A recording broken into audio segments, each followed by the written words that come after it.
Gracious one, you are welcome once again to the True Word channel. The True Word channel brings to you nothing but the truth. I am Eric Paddy Bosu. Today we are going to take a look at a new topic, which is the journey of the chosen one. The journey of the chosen one. We know that God Himself has chosen some people. He has handpicked some people for a specific assignment. And these people are to change the world. But before these people can be able to be in a position to change the world, they have to go through certain types of training. This type of training, it is not in any school or in any setting. You cannot find it anywhere. But it is something that is spiritual. Although you have to be in a physical body to be able to go through the spiritual realm of the training, but it is not a physical thing that you have to do. So, our Lord Jesus Christ has been the yardstick. He has been through the training and he passed successfully. As such, he ordered us to also follow him as Christians. So the chosen ones are to follow the footpath of Jesus, because Jesus has led the way. This training is not something that has never happened before.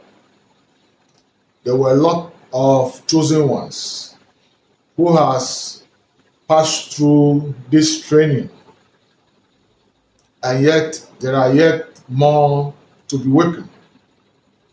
There are more who are coming. There are more who are still under training, and they are needed to be able to complete their training. They have to follow the footpath of Jesus. So we move into our topic for today, which is the journey of the chosen one.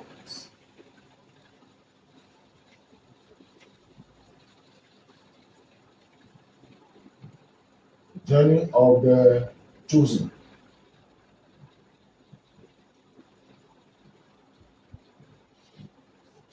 So we can see that Jesus himself was the first chosen one. But it started in the spiritual realm. Because the Bible let us know that in the beginning was the Word. The Word was with God, and the Word was God. Although Jesus did not come in the spiritual, in the physical realm from the beginning, but he was there. He was there before Abraham, and he was there at the end of the Old Testament. And in the New Testament, he revealed himself into the physical realm. So we know that God himself, who is the Yahuwah, and the Son, which is Jesus, which is also called the Yahusha, the Messiah, has paved the way. He said, I am the way, the truth, and the life, and no one comes to the Father except through me. So Jesus has shown us the way. Now, God has a very good intention for humanity. The reason Jesus came to the world is that He is coming to redirect humanity into the divine purpose. Because for long generations, for several generations, humanity has been separated, has been redirected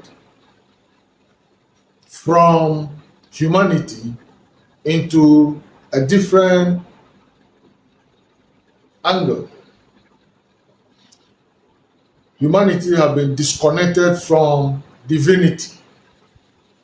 So this is the time that Jesus, the Messiah, has come to redirect humanity, reconnect humanity into divinity. Because humanity or humans are separated from source. Humans are in their highest level or in their highest performance if they are connected to source. But several things has diverted the attention and has disconnected humans from source. So Jesus' assignment was to reconnect humans to source. That was his major assignment. And so he came successfully and he has accomplished his work successfully or his assignment successfully, and he went back to heaven. And he laid down the way. So he said, I am the way.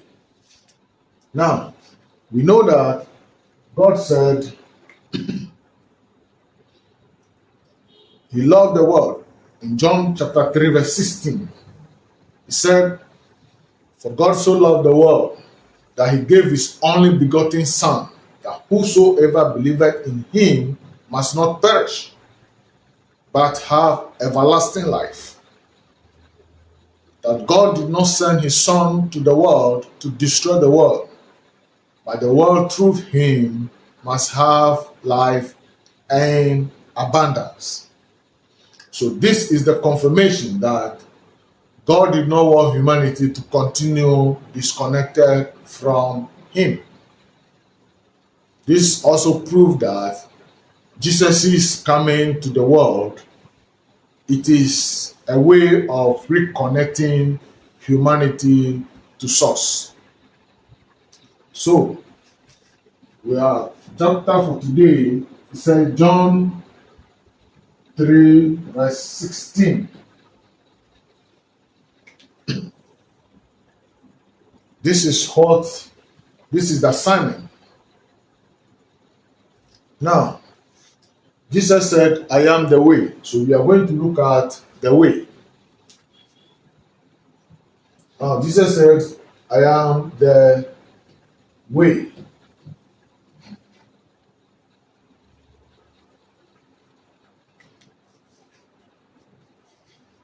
Now, this way Jesus is talking about, it is the path that he has created so that humanity will be able to reconnect to source, to the great assignment that God has for humanity. If God did not send Jesus, the Messiah, to come and redirect humanity to source, then humanity will be lost forever. Humanity will be forever disconnected from God, but that was not the assignment. That was not the purpose of God. So Jesus came and paved the way. He became the first chosen one to show us the way. Now, this way that Jesus came and showed, it wasn't a broad way.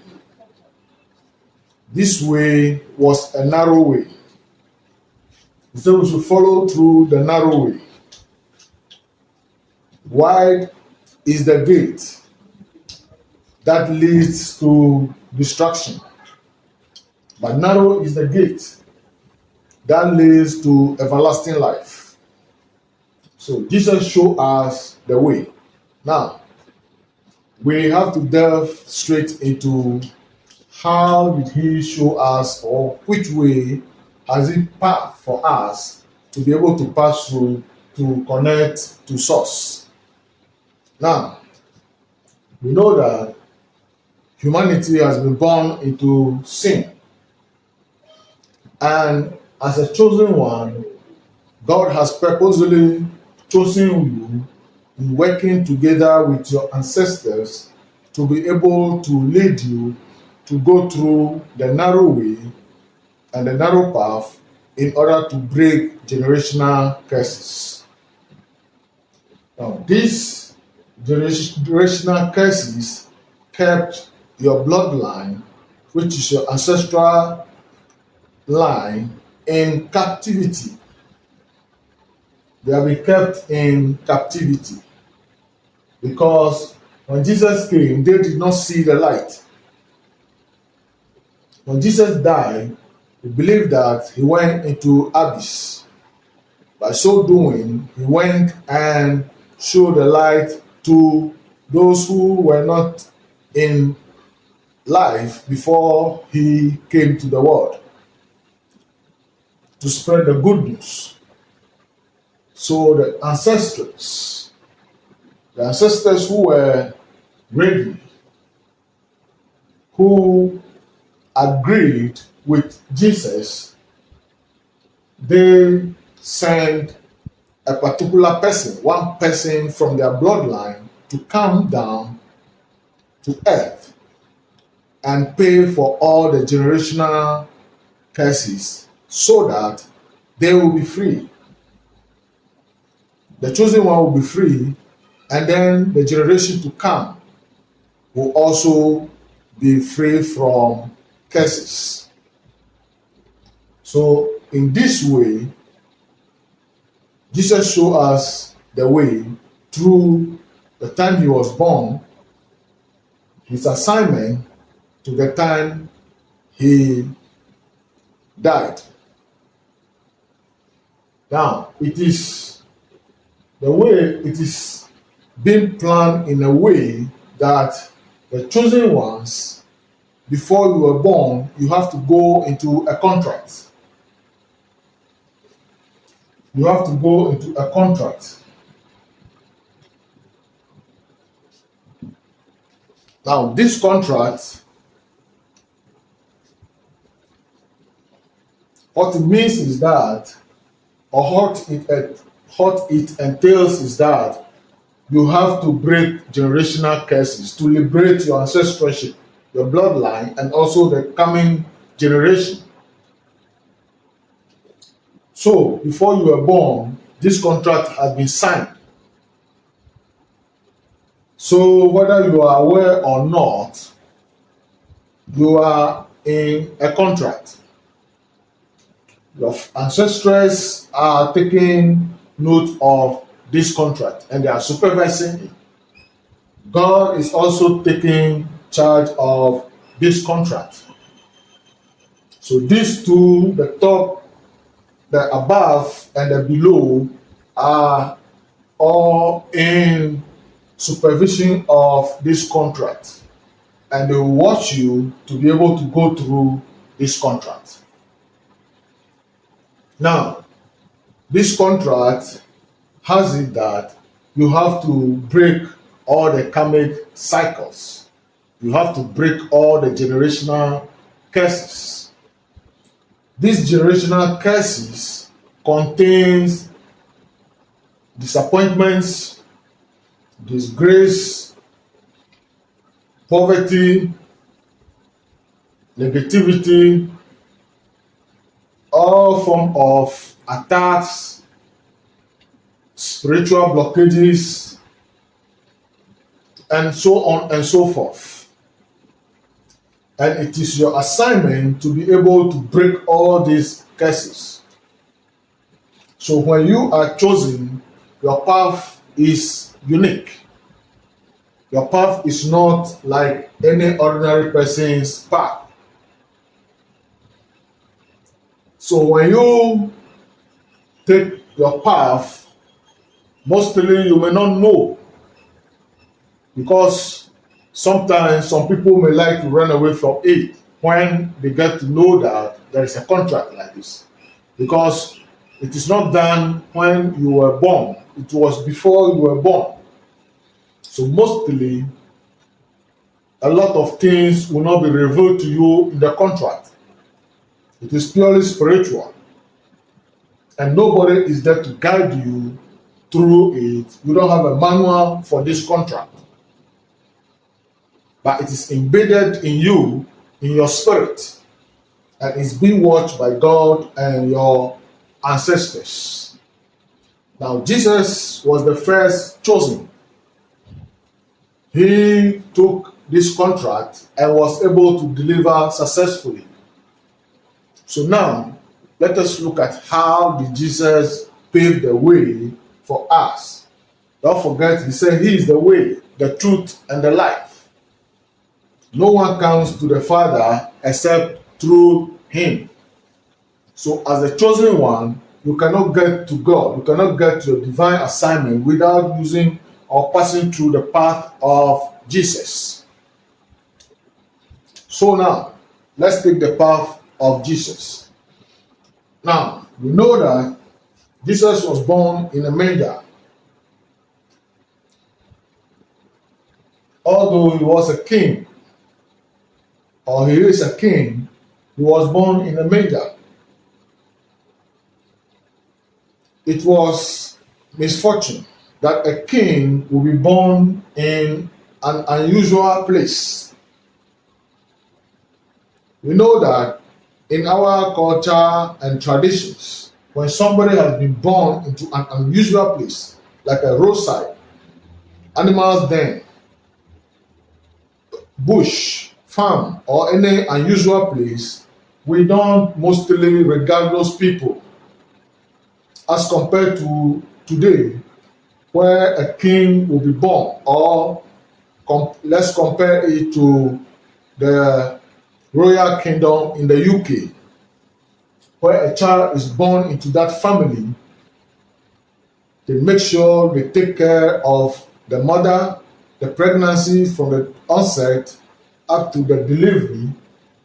They'll look for high quality and special doctors and professionals to be able to take care from the pregnancy to delivery, and all the way to the child will grow up. But Jesus was born into a manger. The King of Kings was born into a manger. And at the time when King Herod was in prison, was ruling in the Roman Empire. And at that time, there was an occasion that was going on. So the direction of the whole, that part of the world was directed towards Herod, King Herod. So Jesus' birth was secret. They did not see, the hotels were full up. Every place was full up. The whole place was overcrowded. So the only place they can get was in the animals' den, where the manger was the only bowl available for the midwife to be able to deliver Jesus into. So this has shown that if his beginning was very misfortune, was full of shame, was disgraced, then his way is going to be really difficult. Now, the moment the chosen one will take a contract, the devil has also taken assignment from that day. So for the very day you were born, you take your first breath, the devil is also mount up his army against you from that very day. So when we come to Jesus' life, the very day he was born, Herod heard about it because the Magi came from the east. They heard the information that there is a king that is going to be born. And so they were on their way, and a star was leading them to where Jesus was to be born. And they came as visitors. And when they came, King Herod heard about them and know about or asked them about their assignment. And what happened was that they were able to tell Herod that there's another king that is going to be born. And this king is going to be greater than Herod. So Herod, out of curiosity and out of jealousy, he told the Magi that when they go and locate where the king, the proposed king, was born or is going to be born, when they are returning, they should come back to him and tell him about where this king has been born. So the Magi went ahead and came to where Jesus was born. But when they were returning, when the Magi was returning, they did not go through the way they passed through Herod and then come to where Jesus was born. They went through a different path. So when Herod heard about this, he got angry. And so he ordered that every child that is born within that time should be slaughtered or should be killed. That was the greatest massacre at that time. So when the news reached Joseph and Mary, they have to carry the baby child Jesus and run away with it. So you can see that even as at a younger age, at the time Jesus was born, who was very young, the enemy started to pursue his life. If they were not to be able to run away with the baby Jesus, he might have been killed by Herod. So that is the devil in place, because already the devil knew the contract that Jesus has signed. So he had been monitoring and had been setting people to be able to unalive him. The same way as the chosen one, when you were born, the devil has his army to match up with you. Because he see the light in you, you become a threat to the devil. So what he does is that he has to find ways and means to be able to unalive you. So this is very, very important for the lives of the chosen ones. So from childhood, if you could go back and ask your parent how you as a chosen one entered into this world, they will be able to tell you the difficulties they passed through to even deliver you. And after that, how they were able to bring you up.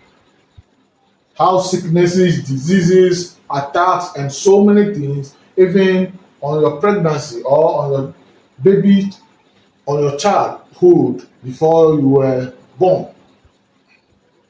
Now, moving forward, at the age of 12, Jesus possessed an ancestral and ancient wisdom. So the Bible let us know that Jesus went into the temple and he began to have conversations with scholars, not even ordinary men.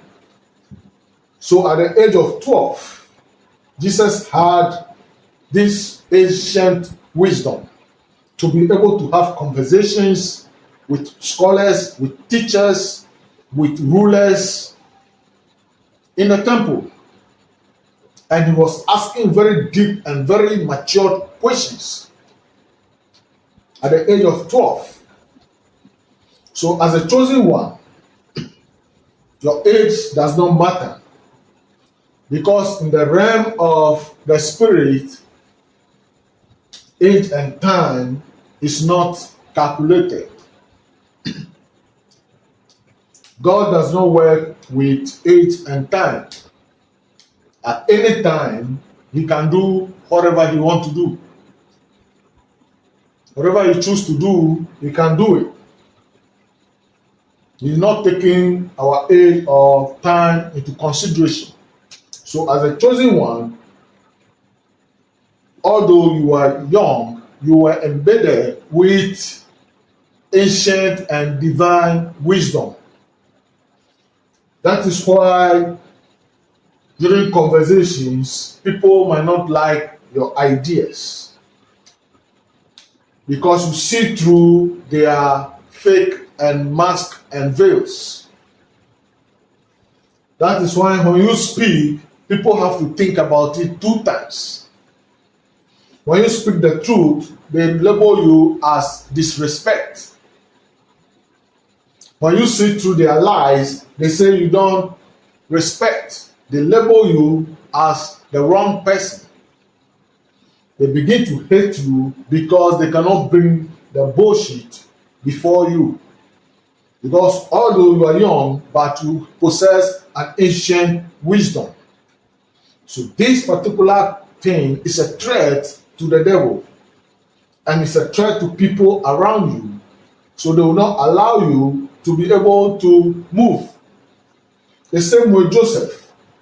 When Joseph was having a lot of dreams and big dreams about his life and what the anointing on him, his brothers who were older than him were angry, because he's able to possess wisdom and dreams that go beyond the understanding of his elder brothers.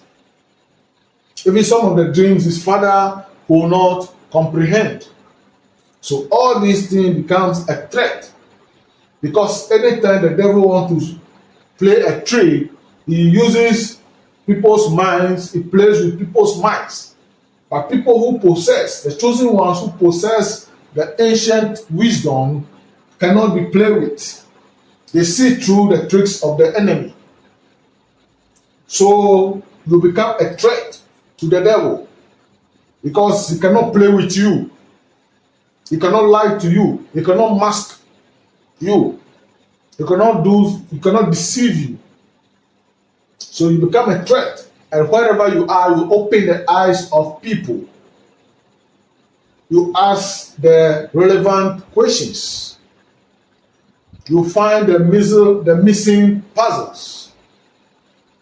You put the pieces together and you get meaning to things that people cannot understand and comprehend.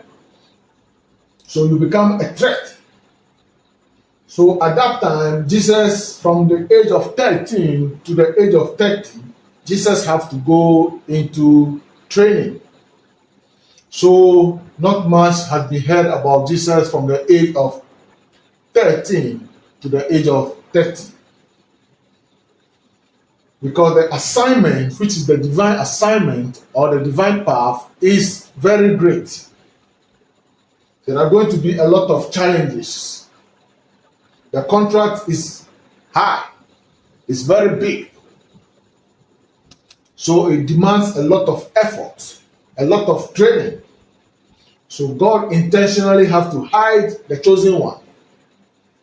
So Jesus has to go into isolation, into hermit mode, where nobody will hear about him, and have to go through training.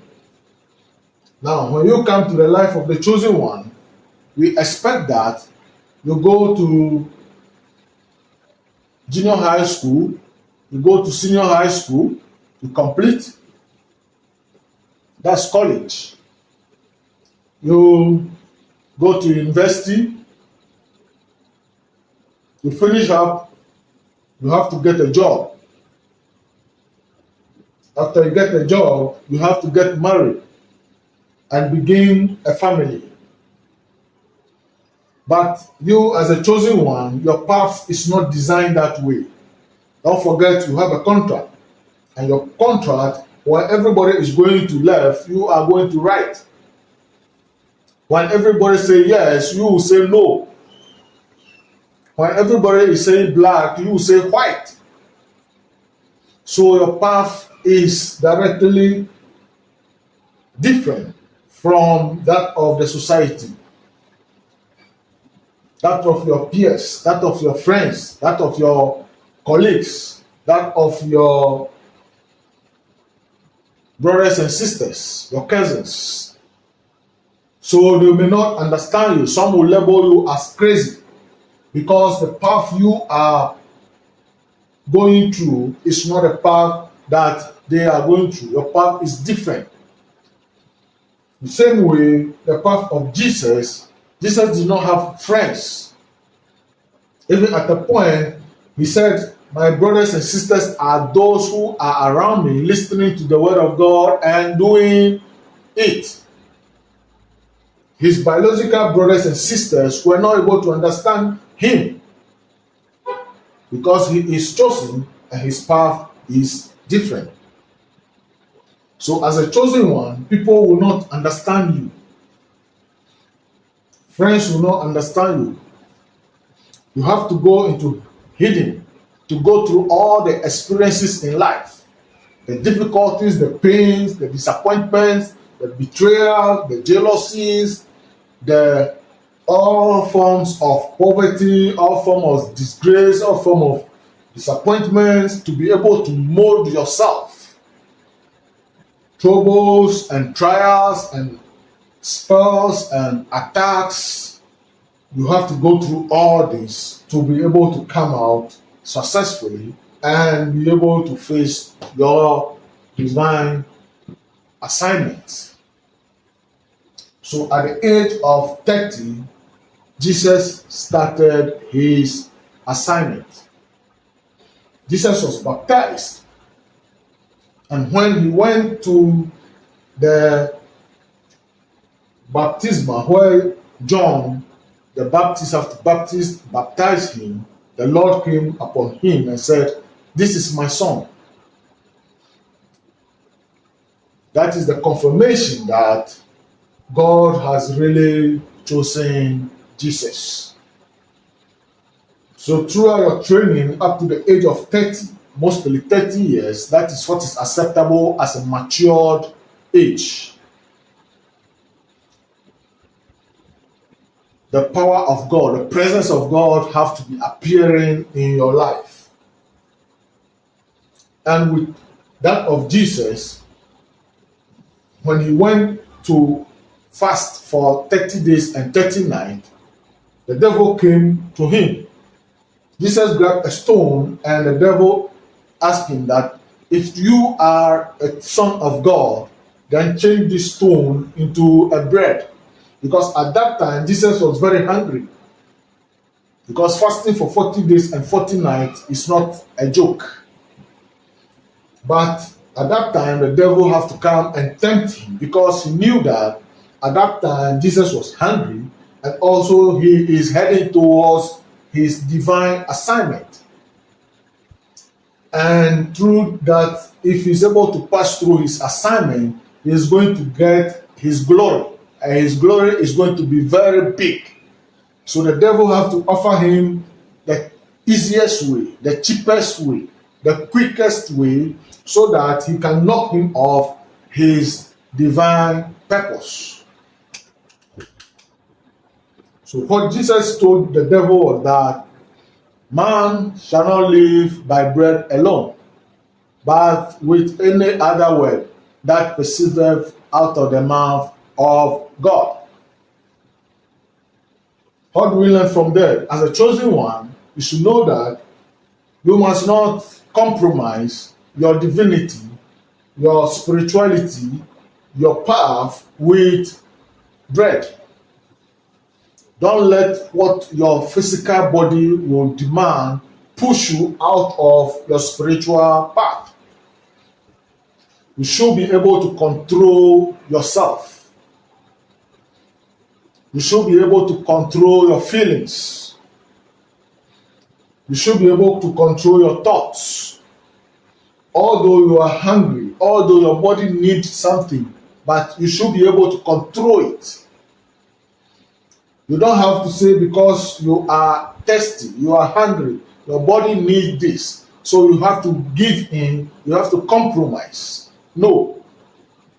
So you have to learn how to control yourself, irrespective of the problem. Although Jesus was hungry, he did not proceed to try to change the stone into bread. He defeated the devil straight away. And then the devil did not end over there. He took him again into the highest point of the. At first, he showed him all the beautiful things in the world. He showed him the gold, the diamonds, the monies, the mansions, and said, when you bow to me, I will give you all this. Yes. What is happening in our life today? We need a house to live in. We need cars. We need money. We need a luxury life. Style. But is that all we need? As a chosen one, you are not supposed to give in to quick money. As a chosen one, you are not supposed to follow material possessions. When people buy mansions, allow them to buy their mansions. When they buy their luxury cars, allow them to buy their luxury cars. When they make their big monies, allow them to make their big monies. Your path is different. Do not compare your way to the path of the world. When people go out to consult powers and spirits to give them quick monies, do not conform to them. Do not compare your life to them, because your path is different. So when Jesus was tempted to give in, to receive all these gifts from the devil, Jesus said, no, I have to worship one God.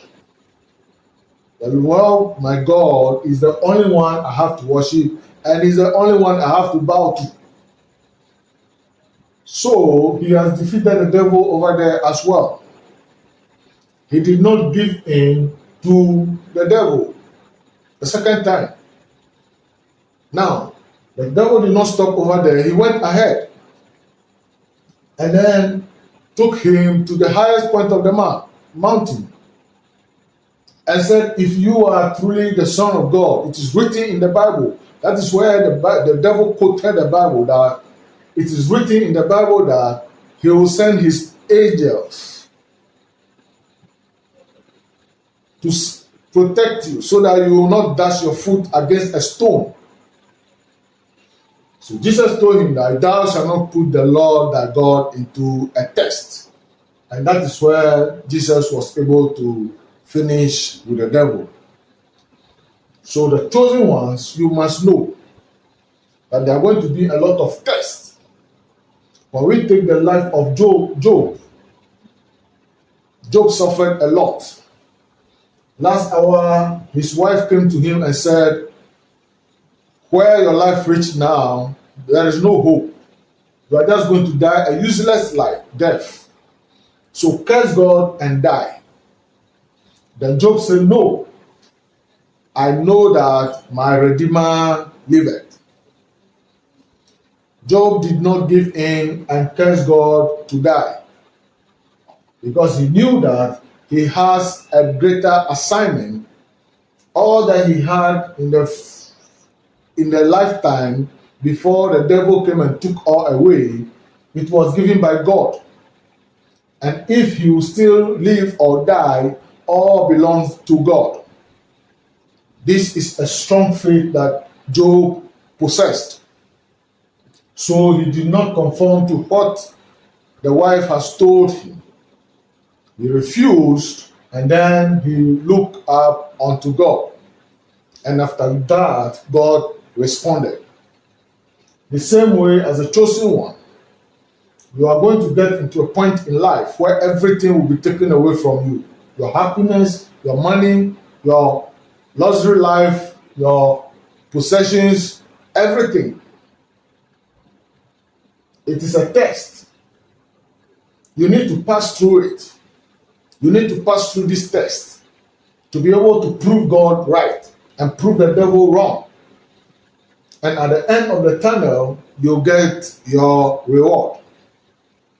Because don't forget, your assignment is being written before you are being born. That is the contract.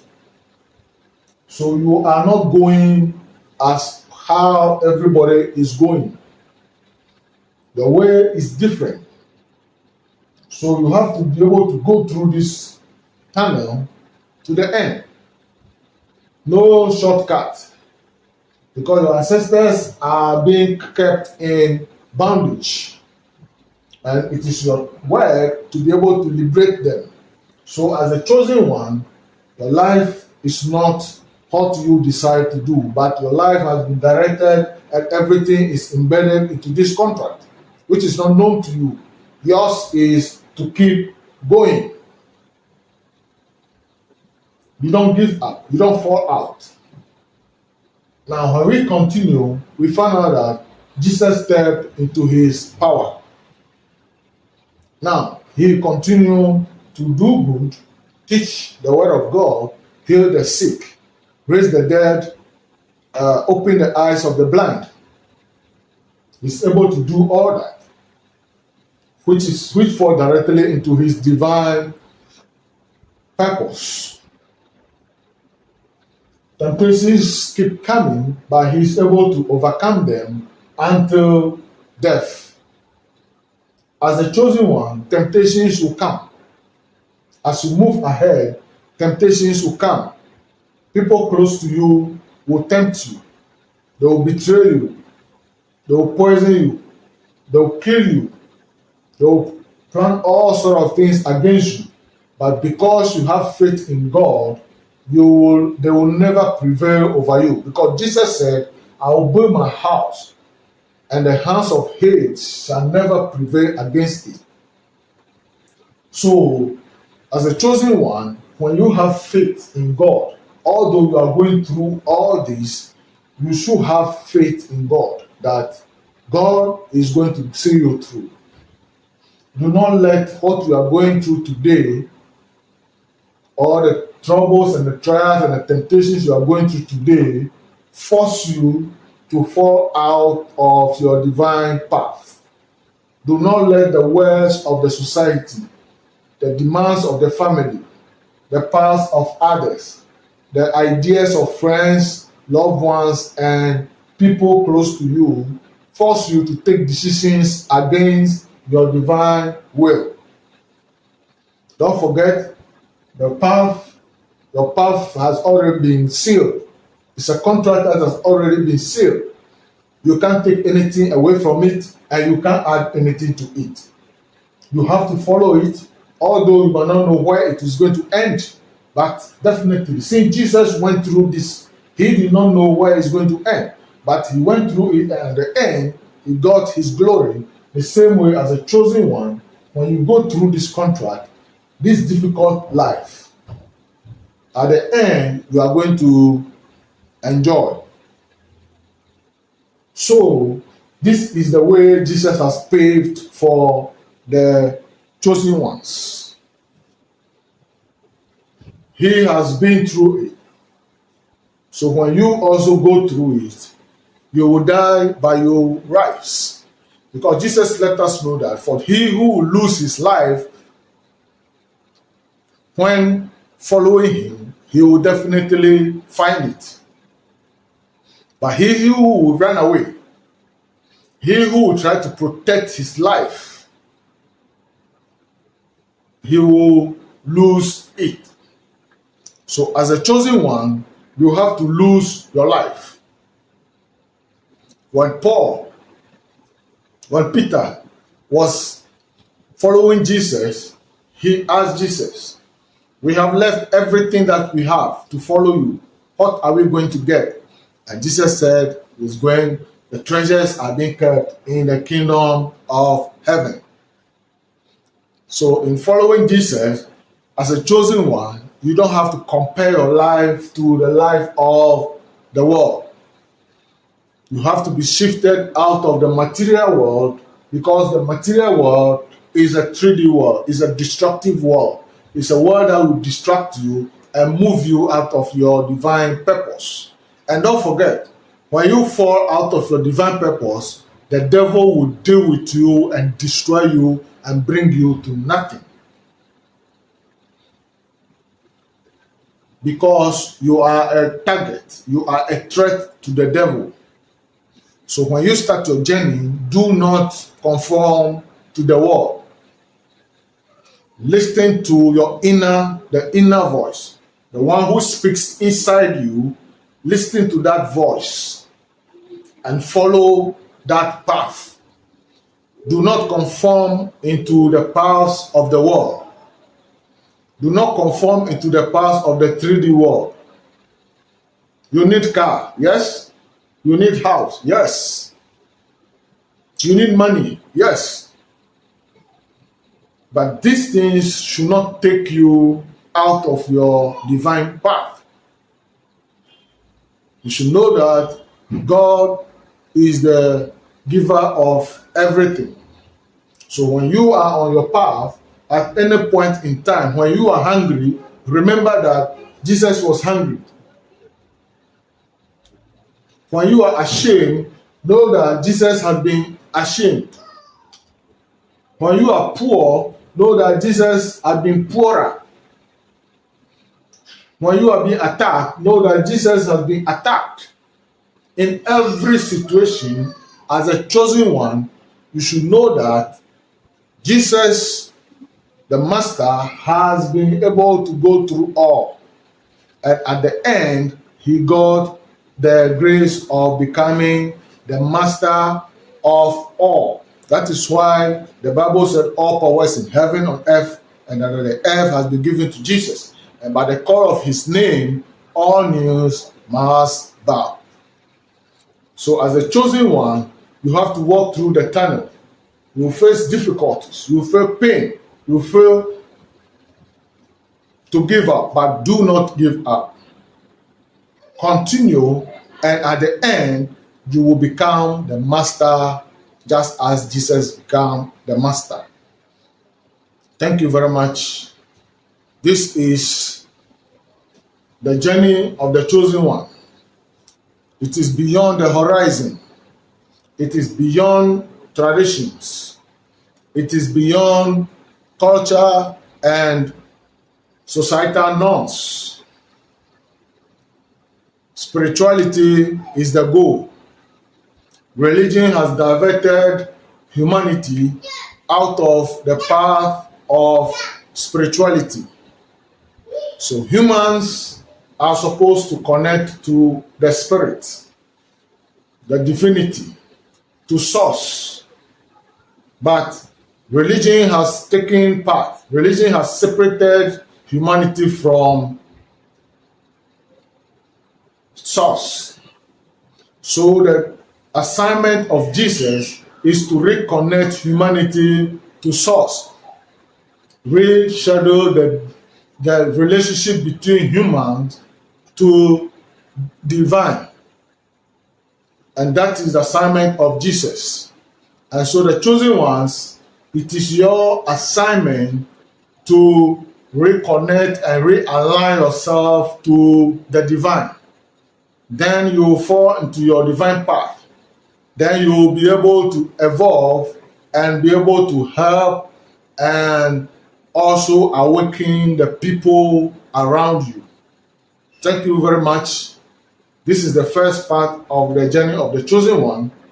We pray that God give us the time and also the opportunity so that we'll be able to delve deeper into the other parts. Don't forget, Jesus says He is the way, so this is the way. Thank you very much, and we hope we'll meet next time.